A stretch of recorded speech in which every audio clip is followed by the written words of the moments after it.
Victor, we're back, dude. You're Good to back. see you.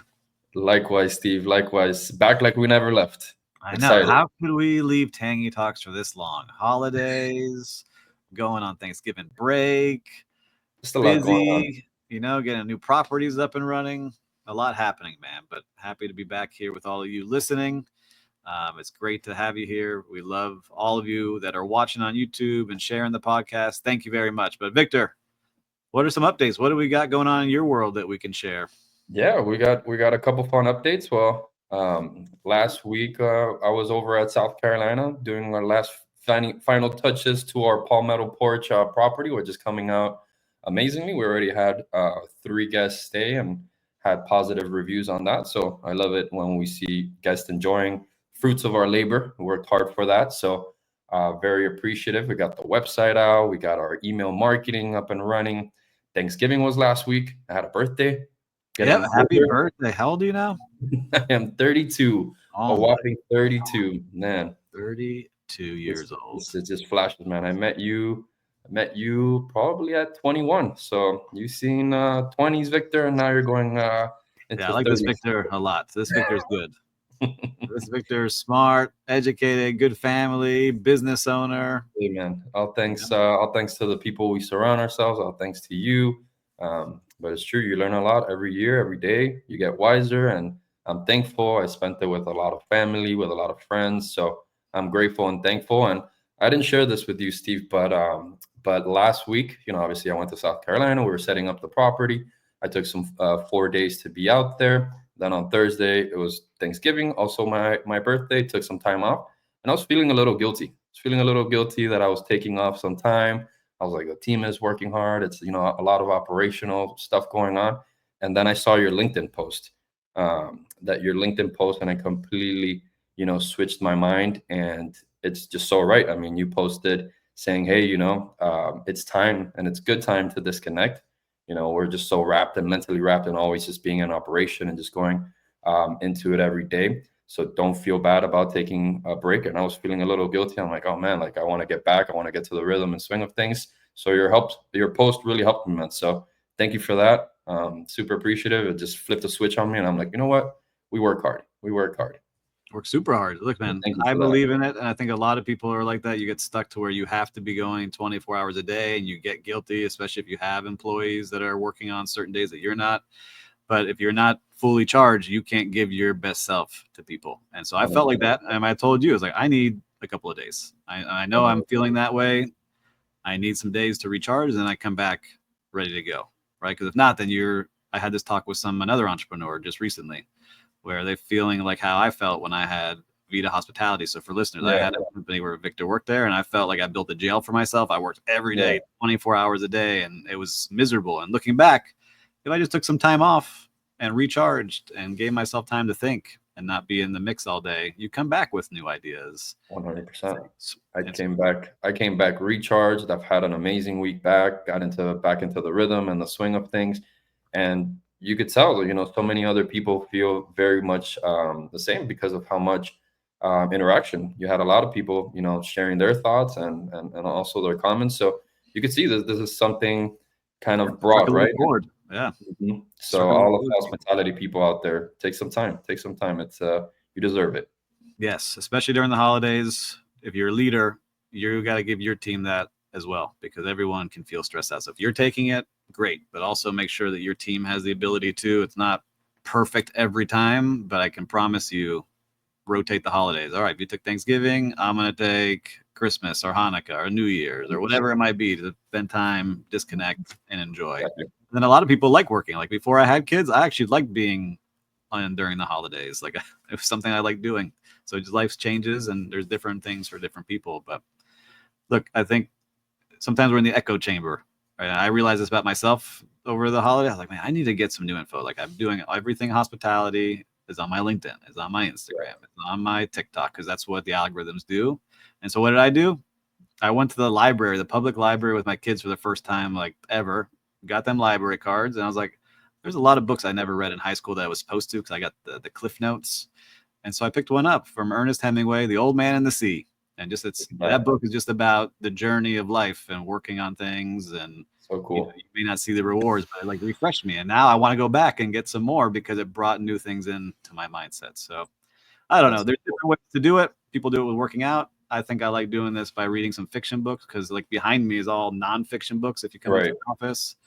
So sometimes you just need to disconnect and you see things a different way. So I'm Right. happy that post helped you because I saw it in a lot of people's faces. I think it helped a lot of people, man. So I always appreciate those posts, and you said it perfectly, right? I mean, whatever it is that you like to do as a recharge, do it. Some people, it's golf, it's sports, it's reading a book, but anything to do to get your back into mentally sharp and ready to go.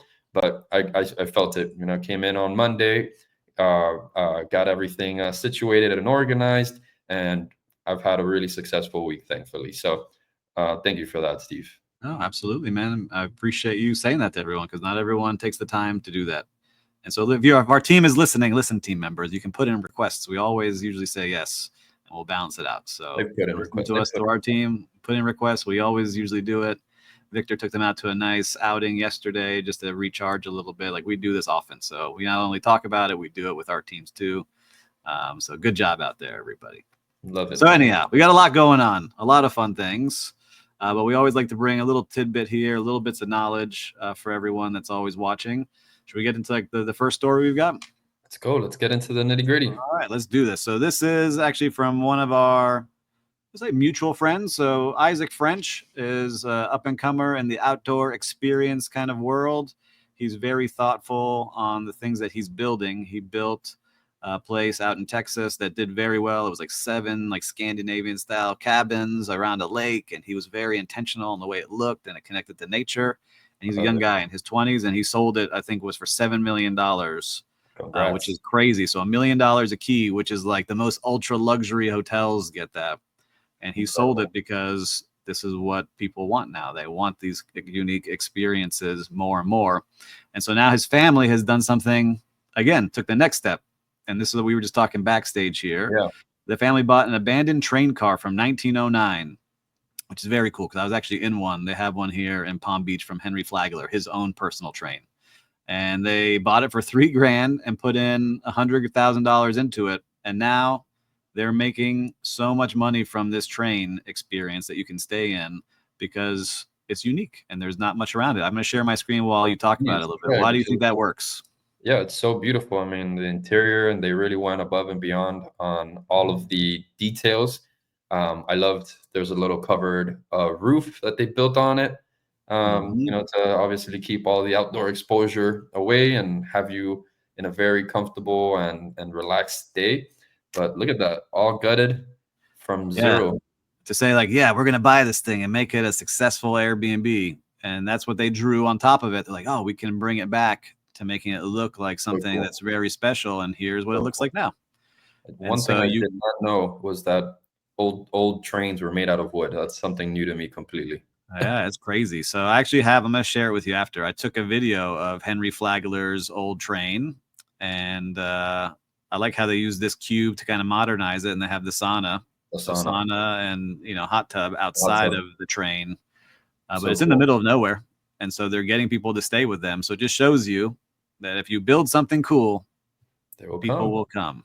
And like my wife would never stay there because it's haunted, most likely, but it is something cool to go back to the days of the glamour of train rides. And this looks pretty much identical to what I saw on Henry Flagler's personal train car. And this was the private jets at the time. So that's why it's cool to think of it that way. The train cars were the private jets. There were no planes back then in the early 1900s that you could fly commercially. So every billionaire, ultra rich had their own personal train cars. That's incredible. Cool to be able to go through and see it. It's got a very, very luxe, almost like Harry Potter. We're talking backstage, like kind of gives us the Harry Potter feel with the train also. But so cool. Yeah, that's cool. And this is Isaac French. If you don't follow him on Twitter or LinkedIn, he posts a lot of interesting things. So I think it's very fun. But we're talking about. I think we can share a little bit more now. We'll share it on our own podcast, Victor. Okay, we'll share it on our own. We're working on glamping, and so it's now taken to the next step where we're interviewing engineers and general contractors. And I ran the business plan, and it just shows like it will work. right? Like I can get $350 to $400 a night, and it's not going to be exact safari tents because people have convinced us that with Miami weather it may not be the best, but it will be similar looking like the sauna right over here, like some mirrored self-contained units that air condition will work consistently, and if it rains you're safe, right? But it will work because people want a unique experience on the farm that we're going to work with. And now we got to speak to the farmer just to make sure that we work out the deal with this farmer. So we're taking it step by step, making sure everyone's in place. But I think my gut feeling a year from now is that we will be talking about how we've done a good job with this thing. So I'm excited. I'm excited. You know, we've shared it in the podcast before. I mean, we've gone to the land physically, and it's one thing, you know, seeing it on Google Maps and seeing photos and all the ideas and uniqueness of it, but actually seeing there and, you know, kind of getting the lay of the land and where all of the units will go gives you that, you know, really it makes you kind of bring in that vision and just like really see what it can be and all the potential. And I'm excited. You know, us doing this has made me learn a lot about the glamping world, and I love seeing, you know, other people in the industry getting creative, being unique, and thinking outside of the box. Who would have thought, you know, you could stay in a mansion and a train and a you name it. I'm sure next one is going to be a plane. I mean, you could just they make got anything plans. right now. They've got a bunch. If you can make it unique, put a story around it, I think that's what people want. I just think it's more and more. You're gonna think this is a little corny here, but I've been talking about it where like we were just talking about books. Like I've wanted to have bookstores for a while now. I think more and more people want to go analog versus digital. And so now Barnes and Nobles just announced that they're going to open 60 new bookstores. And now there's more than ever. 300 like mom and pop bookshops have opened in the country just this year. And they're doing well because people want to go back to, let me go somewhere, let me hold something, let me touch something, let me have an experience this day versus being on a screen, you know, that we're always addicted to, which I fully am. I admit to it, right? I like having that disconnect. And so I think that's what people look for when they find these kind of things. I love it. I love it. I mean, I think you hit it right on. Me personally, I know you know that I've been into collecting records, so it ties in. It ties into that. It's just something about, you know, your favorite artist and then getting it in the mail or going to a record store and opening it up and having that, you know, your favorite record personally in your hand. There's like a different feeling. You could touch it, you could feel it, instead of just going to Apple Music or Spotify and just listening to your favorite record or something about that. So I totally get the book. And I'm glad. I love books. I've never actually read anything off of a Kindle. So I'm glad to see that. And Barnes and Nobles are super cool. I mean, just hanging out, go in there. a little trip there. So now they're making them more unique. So where it won't feel like you're at a Barnes and Noble, it'll feel like a unique bookshop when you walk in. But yes, and we can, one other tangent, like my wife got a new car and there's no buttons. It's all screen. I'm like, I need a button. I need something to turn. And I felt really old for the first time. I did not like it. I liked having my analog buttons. So anyhow, that's the new thing on cars, right? I think Tesla kind of just started that first really big touch screen. But I saw that on the news. I think on today's show a couple of days ago, there was like it was like big titles, the resurgence of buttons. So now people are trying to get the buttons back, get them back. Well, look, we talk about unique experience that Isaac French built out. So congrats to him. And now there's some other unique experiences going on. So the movie Gladiator 2 came out 2 weeks ago. I haven't seen it yet. I want to go see it because I love the first one. I just rewatched it. Yeah.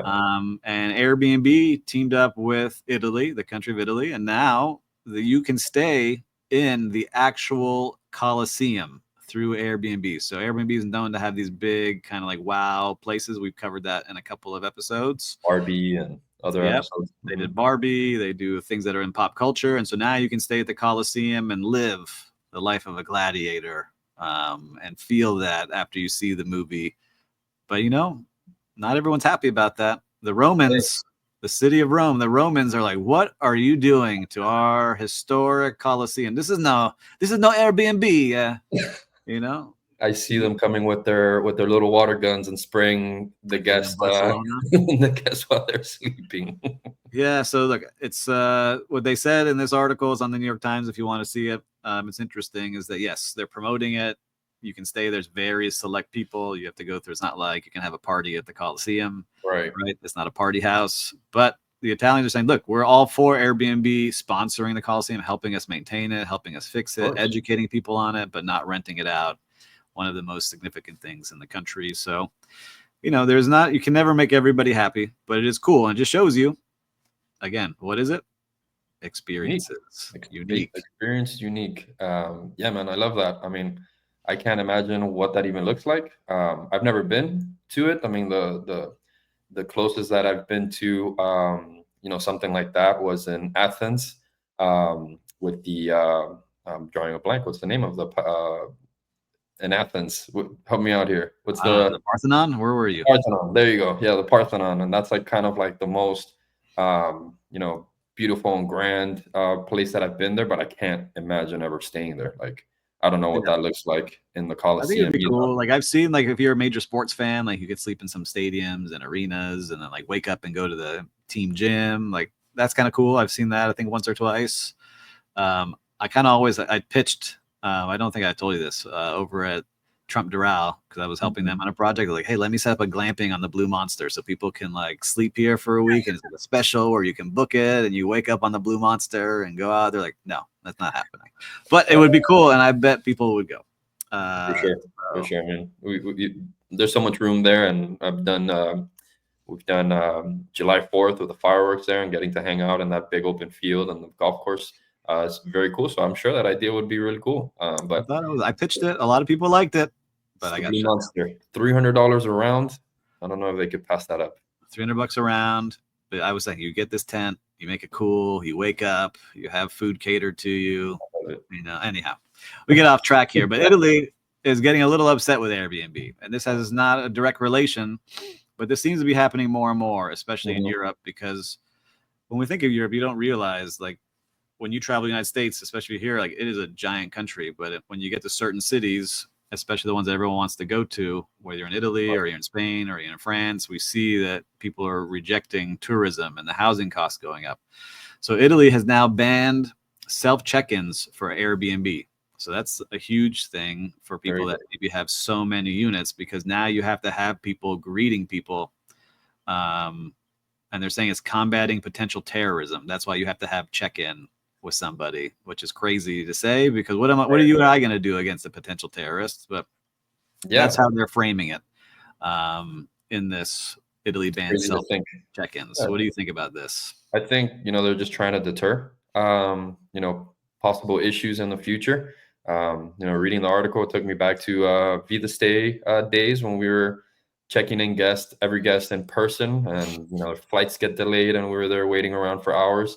So I'm sure that's probably going to be a bit of a difficulty for most hosts.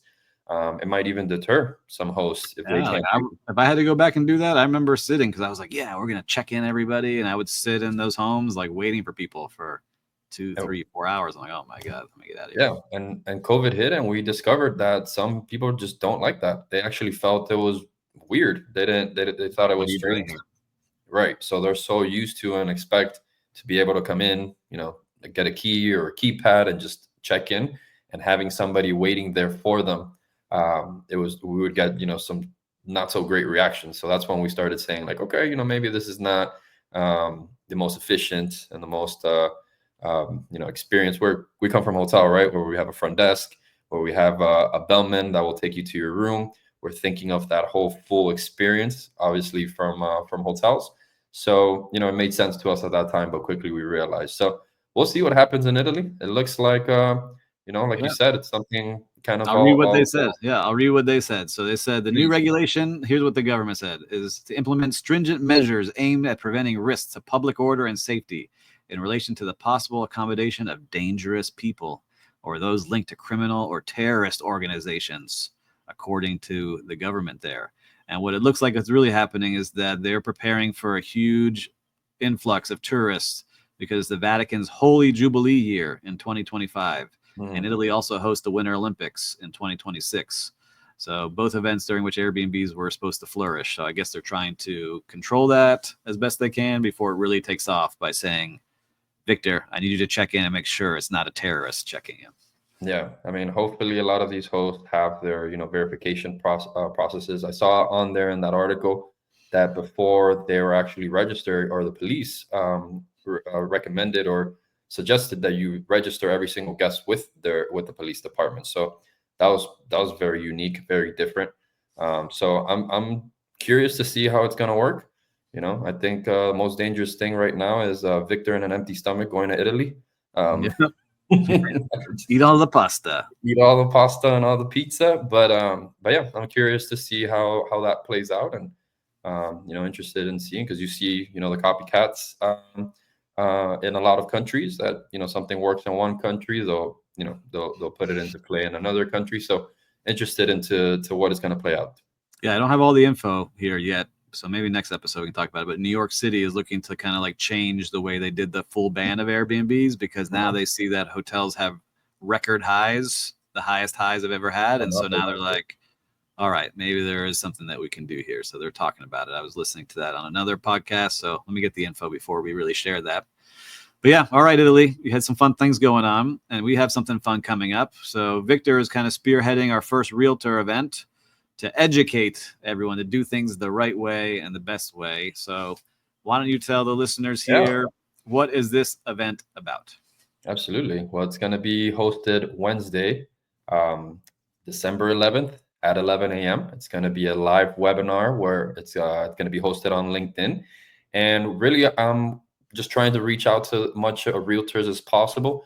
If you think about it, realtors have been a real big focus in our strategies and partnership, because they're the front line, right? They're the ones who are getting those calls and are getting that first interest in investors specifically looking into buy for short-term rentals. So this one is a little bit Miami focused, just because obviously we're here in Miami in South Florida. We have our team and our corporate offices here.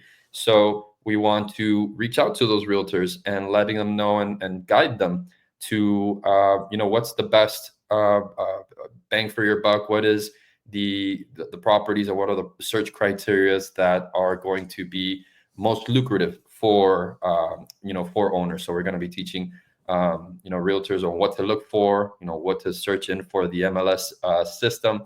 We're going to look at the market, Miami market in a whole. Know a lot of there's a lot of perception out there that the Miami market, there's a lot of saturation.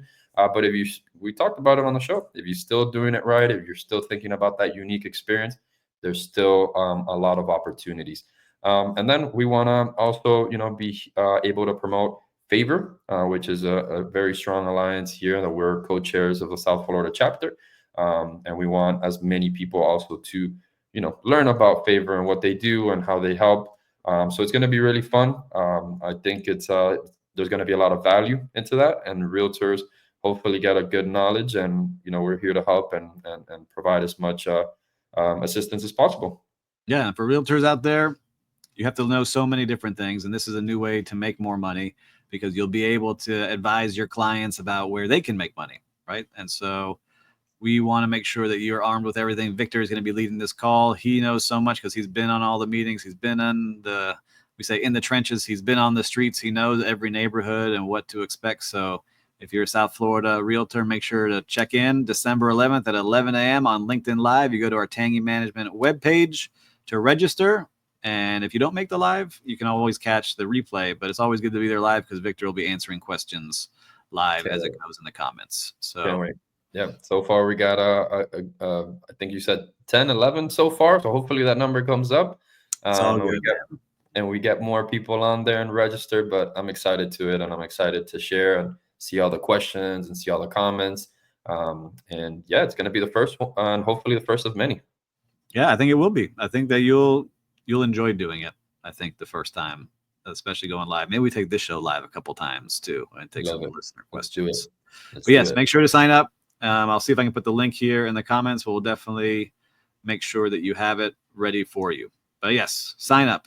Now, we always like talking about our great partners, and Skift is not one of our partners, but Skift just announced their awards. And Skift is a media company that covers short-term rentals, travel, hotels, the whole deal. They're a great resource. If you don't know Skift, check out skift.com, because they're always posting great things every day. And now they've posted their awards for top performers in the short-term rental space. And so we work with a lot of good people that are here. Let me just see if I can pull this up. They have it in several different categories, and they have individual host of the year, which is amazing to see that they're going cool. on individuals. The best properties, so you can actually see the properties they picked to be the top, which are some very ultra luxury properties. Yeah. Long stay rentals. They've got Aka Hotels, which they have one here in Miami. They do good things. Business travel. We know Mint House down here. Mint House And does then great. unique and unusual stays. Evermore here in Orlando is amazing. And then our friend Ben Wolf, Onera Wimberley. So shout out to Ben Wolf. Congrats. Made the list. We have Nativo. We have a Nativo here in Miami, but it's cool to see one in Austin. Yep. Well, that Nativo here in Miami became the Gale. And so we have some things to say about them offline. Responsible travel, community impact, guest experience, but best booking platforms. It's good to see that we're on some of these that we like to see. So if you're working with us, we don't just want to be on Airbnb, we want to be on multiple platforms. So they show you here. Best guest communication and support. They've got these people here: Plum Guy, Touch Stay, Extend Team. Where's the big ones? Where's Airbnb and Verbal and Booking? Well, that's like how to help, I guess, get things done. Best digital products. We see that they've got Beyond Pricing here that we use, which is wonderful. Love seeing them here. And then best use of technology, Guesty. We've been with them since the beginning. So Guesty, we'll give you big shout outs here. Very well deserved. You bring that in. And then property management solutions. They've got a bunch here again. So it goes on and on and on. A lot of great things out there that I would like for you to check out. It's a great resource, Skift. So if you're getting into vacation rentals or short-term rentals or just hospitality overall, they share so many great resources here, articles. You can get a subscription to make sure you get all the full data. I don't have one yet, but they do charge. I know a lot of people who sign up for it. So it's great what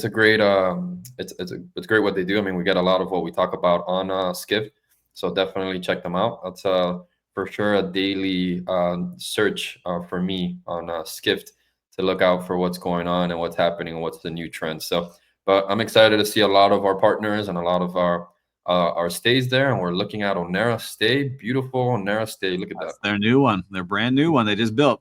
$40 million. So incredible. Ben Wolf has been a friend of ours. We've talked to Ben a bunch. I love it. Victor's gone golfing with him on the Blue Monster of all things. So I was going to say Spyglass is actually a very famous golf course. So I wonder if that had any correlation to that, as Spyglass is one of the top golf courses here in the United States. But yeah, love it. Hopefully, maybe, we talked about the Blue Monster. Hopefully, maybe we could do something and we'll see and tie it all in. Yeah, I'm not a big golfer. I might start golfing. We'll see. Everyone asked me to go golfing, but I haven't been in a long, long time. But every time I go, I beat Victor. So we'll see. Steve's hidden talent. Yeah, we'll see if I get back out there. Well, we covered a lot here today. A lot of good things, and we have a lot of exciting stuff coming up. So I think we can announce it now. So we just signed our first hotel to manage their Airbnb bookings, the marketing on Airbnb, the guest review on Airbnb, the pricings on Airbnb, and that is Casa Faena here in Miami Beach.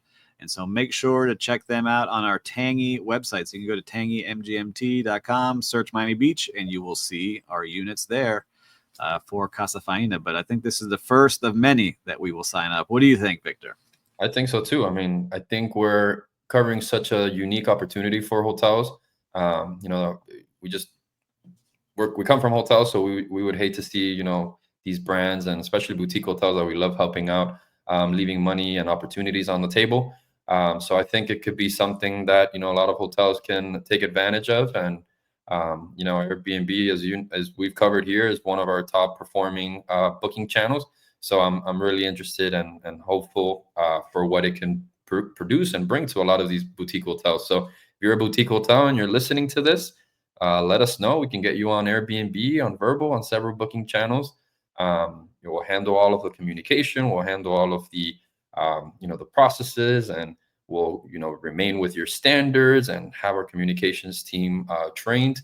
And it's a great, it's a great opportunity. So we're excited. We just finished training our team over here for the new property, and we have all engines on go and can't wait to host our first guest.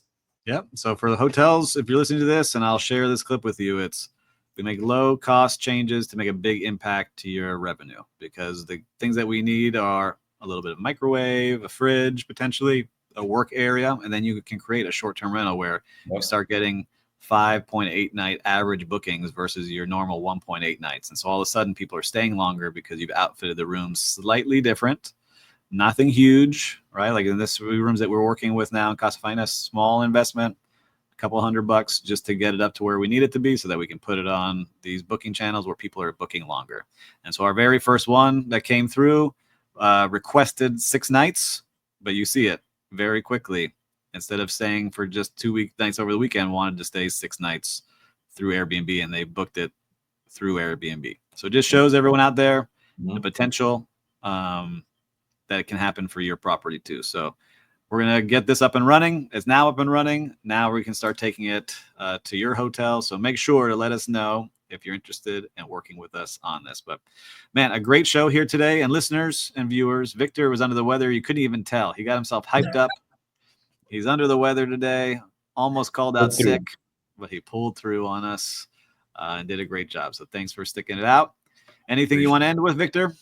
No, I loved it. It was a great show. I'm excited to share more in future Tangy Talks. I think this was a great one and a lot of value to learn. And happy holidays, and looking to speak to you soon. All right. We'll talk to you all next week. Have a good day, everybody.